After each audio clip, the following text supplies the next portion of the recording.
Talking in the short term or in the long term? In the short term, Vladimir Putin said on May the 17th that Russia has no plans for the moment to try to occupy Kharkiv. Now, I don't think that's really anything to go on Vladimir Putin's words alone, but if you look at the forces that Russia has amassed in the north and to some degree in the east of Kharkiv region, they're not really enough to mount an assault on the city, let alone occupy it. But the question is, why these continual bombardments of the city centre? I mean, you could argue that this construction products store was selling a lot of things that are useful to the military. There probably were soldiers inside also buying things that they need for their trenches and so on, as well as civilians.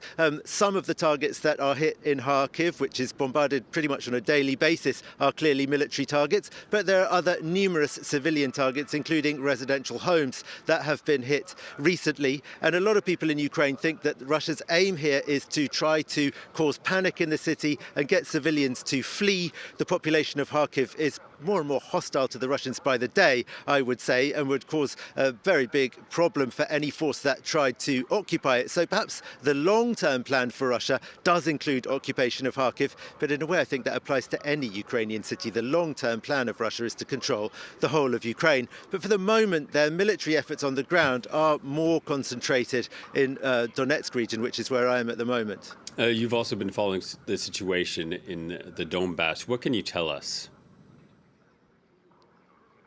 Yeah, so that's where I am. And I mean, this is where the Russian army is inching forward every day.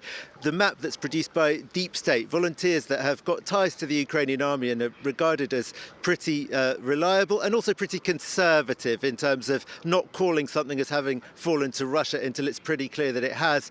Basically, you can see the evolution of that map every day with the Russians inching forward, not taking any major villages even, let alone towns, but they did take one village. It was confirmed this morning, that's Umanske in Donetsk region, south of here.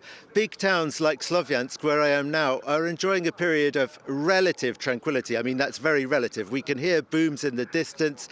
People say that they don't sleep at night because of the fear of bombardment, and from time to time, targets on the outskirts of the city do get hit, and the same goes for cities like Kramatorsk nearby, Konstantinivka, and Pokrovsk. These are the real targets of the Russians who are sort of moving forward, and the Ukrainians are on the back foot. At the moment, they're stopping the Russians from advancing very fast. Soldiers I've spoken to here said that they feel that they've got things more or less under control, but they are having to make tactical retreats pretty regularly.